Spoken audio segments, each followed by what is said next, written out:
अस्सलाम वालेकुम वरहमतुल्लाहि वबरकातुहू।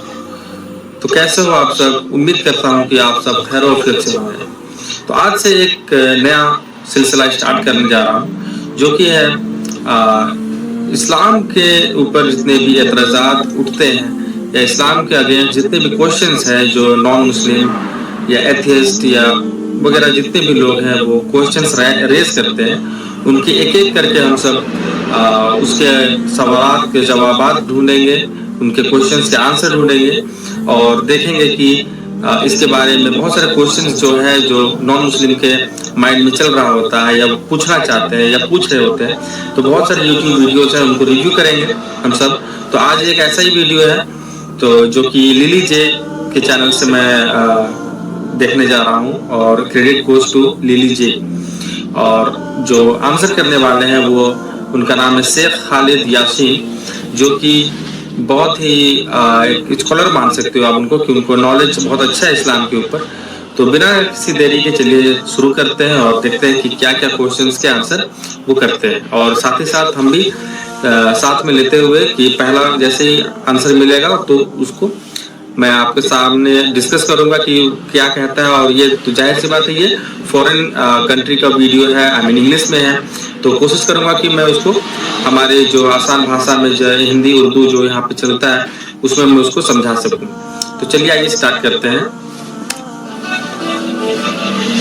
I'm meeting with today is not only one of the most renowned speakers in the Islamic world, but they have accomplished so much in their career. They are responsible for over 75,000 shahadas, which is meant. एक minute यहाँ पे मैं रोकता हूँ, जो कि ये शेख खालिद यासीन साहब जो हैं, इन्होंने 75,000 शहादा पढ़वाया है नॉन मुस्लिम को। माशाअल्लाह, अल्लाहु अकबर, अल्लाहु अकबर, क्या बात।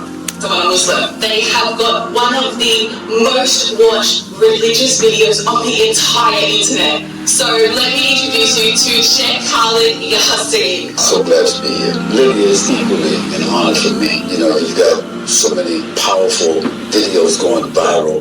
Just in September, that you've had over 100 million views. That's unbelievable.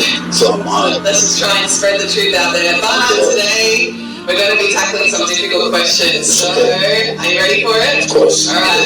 I'm going to push you. I'm going to try and get the truth out there. And I'm going to be as unbiased as possible. Let's dive right in. Today, I'm going to start off with one of the most asked questions on my channel. So this question not only comes from the Muslims, it comes from the non-believers, the atheists, the Christians, the Hindus, Muslims, everyone that's asking this question. And we really need to get to the bottom of it. Are women in Islam oppressed? Yes, they are. What? Are you serious? But they're oppressed by Muslim men.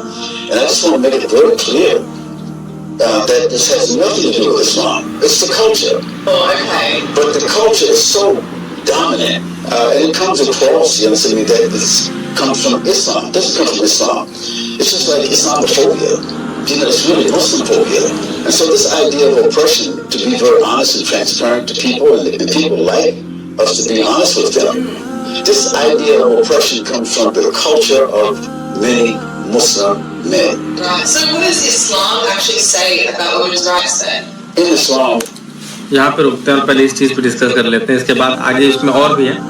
तो जो lily जो है वो question रखती है non Muslim का, जो बहुत बड़ा एतराज़ात है और बहुत ज़्यादा ये सुना भी जाता है कि कहा जाता है कि इस्लाम में जो मुस्लिम वुमेन है, जो मुस्लिम महिलाएं हैं, वो बहुत ओप्रेस्ड है और उनको दबाया जाता है, ऐसा माना जाता है। बहुत सारे लोग ऐसा सोचते हैं कि इस्लाम में ये कहा जाता है, लेकिन ये सरासर झूठ है। और ये बात यही जवाब देते हैं शेख खालिद यासीन साहब कि नहीं, ये एक गलतफहमी है लोगों के ऊपर जो कहते हैं कि इस्लाम मुस्लिम महिलाओं को या मुस्लिम वुमेन को राइट नहीं देती या उनको ऑपरेट करती है या दबाए। तो ये सार्कास्टिकली कहते हैं कि हाँ ऑपरेट है डेफिनेटली, लेकिन ये ऑपरेट इस्लाम के थ्रू नहीं है बल्कि ये मुस्लिम्स के थ्रू है। तो इसमें एक चीज डिफरेंस समझने वाली बात है कि इस्लाम एक दीन है, एक रूलिंग है जिसको आपको फॉलो करना है। उनको मानने वालों को, जो इस्लाम मानते हैं, उनको मुस्लिम्स कहते हैं। तो मुस्लिम के थ्रू वुमेन को ऑपरेट किया जाता है या दबाया जाता है समाज में। तो ये एक कल्चर है, सोशल कल्चर, ना कि इस्लाम ये चीज सिखाता है। तो यही बात, अभी तक ये बात बोले, और एक रेफरेंस अभी मिलने वाला है, आगे देखते हैं।